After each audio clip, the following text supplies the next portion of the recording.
Hey guys, Amy and Loie here in our good old faithful sound box called Asana.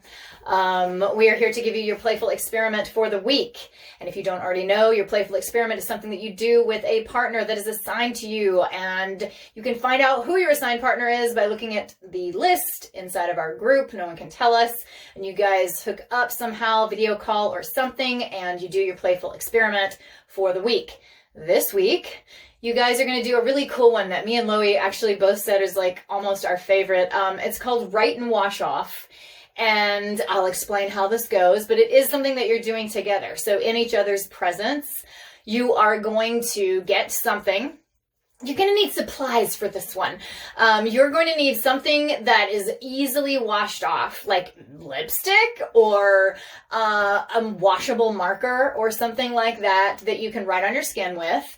And then you're also going to need a washcloth that has some soap on it, a little like way to get to the sink real quick and put water back on it again, whatever. But, you know, set yourself up, get together with your partner, and you guys are going to write things on yourself that you have been called, okay?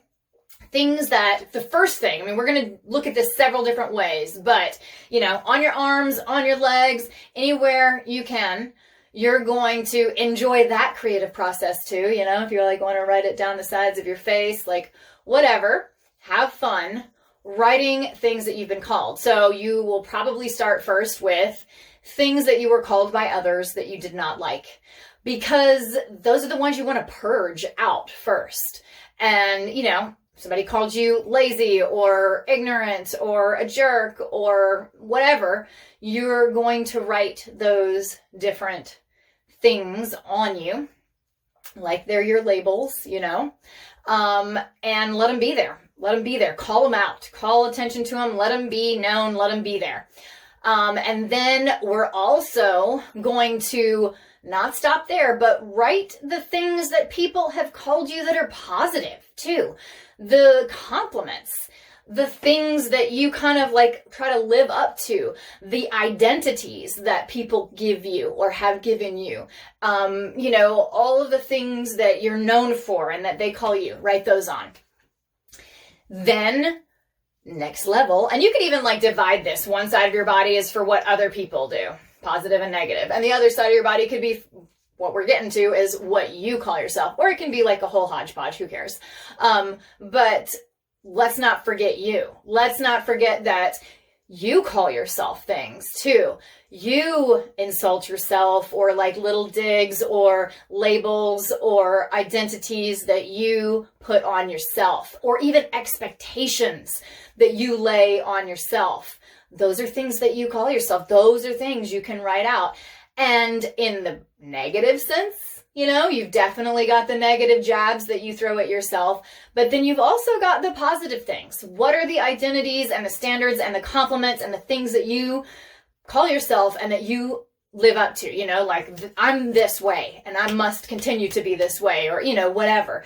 Write the positives and the negatives, because ultimately none of it is you. I mean, even the positive stuff, I think that's the hardest part, is to like understand that, man, we're not even the positive things, or not only those, you know, like all the words that you could ever put on your skin are never going to be able to encompass what you actually are. They're not enough. Words are never enough to describe all that you are. So even the positive things that you would love to cling on to and would love to believe are you, they're just not all of you.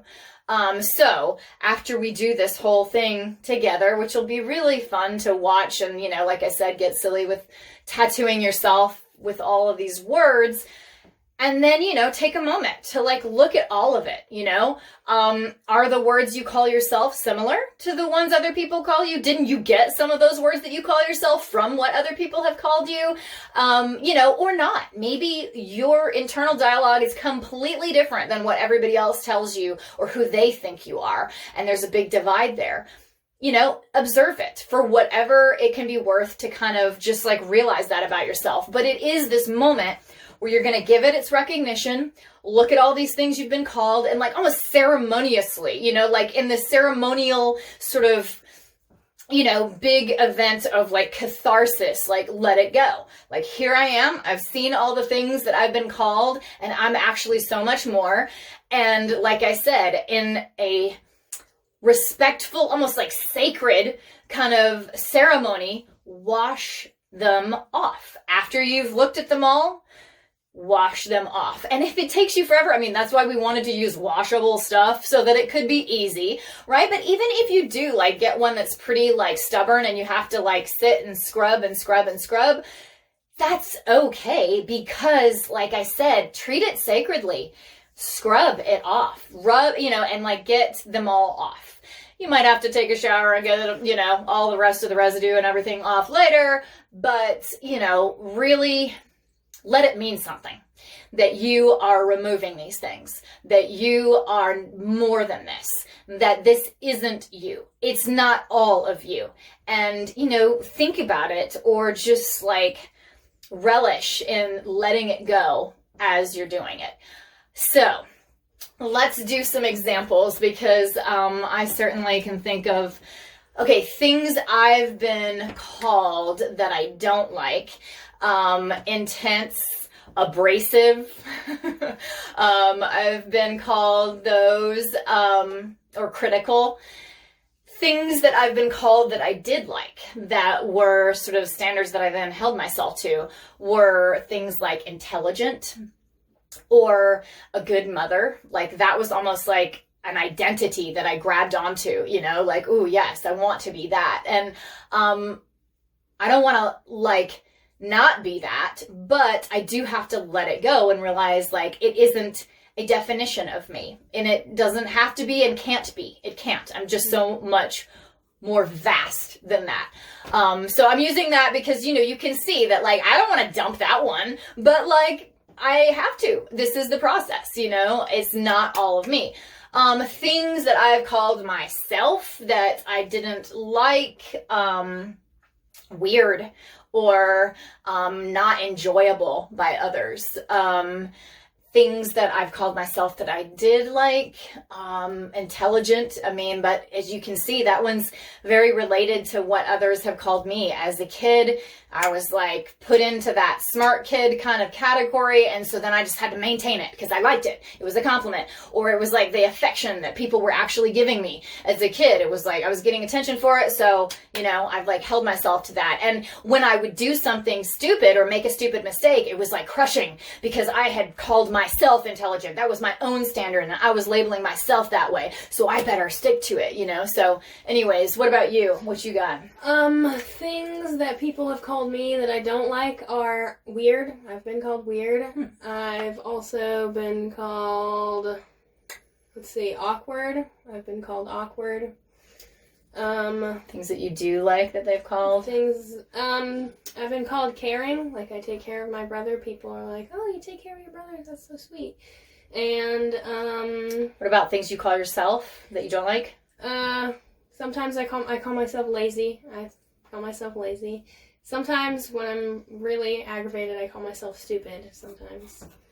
And, things that I do like that I call myself, fun, like playful and goofy and funny, and also like imaginative, like a dreamer. Like, I like to imagine things all the time. Yeah, and this is, you may not know each other very well, like your partner, but I know her, and it's like beautiful to hear, because I'm just like, oh yeah, you are fun, and also even when I hear that she calls herself stupid or lazy, it's like, I know where it comes from and stuff like that. And so anyway, you guys can discuss if you guys feel, comfortable discussing, but it's just a beautiful process, because even caring, like she is caring, and she is caring with her brother.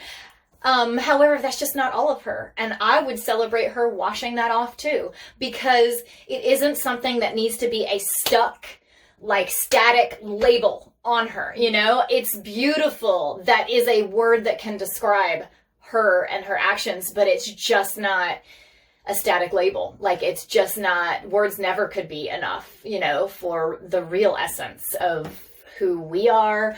And yeah, I'm, you know, speaking specifically about who she is. So anyways, I hope you guys can see kind of the beauty in this process. We really, I don't know why, it's just really a fun one to me. It's just it's like a powerful one. Yeah, powerful and like sacred, because it's just like all you're doing is like actually going through the motions, but it's like deep, cathartic. It's like metaphorical what you're doing with your body. You're playing a game and writing things out and making crazy tattoos on your face and body, but it's just like so deeper. There's layers of what you're actually doing that end up taking root in your person. So I hope you guys enjoy this playful experiment.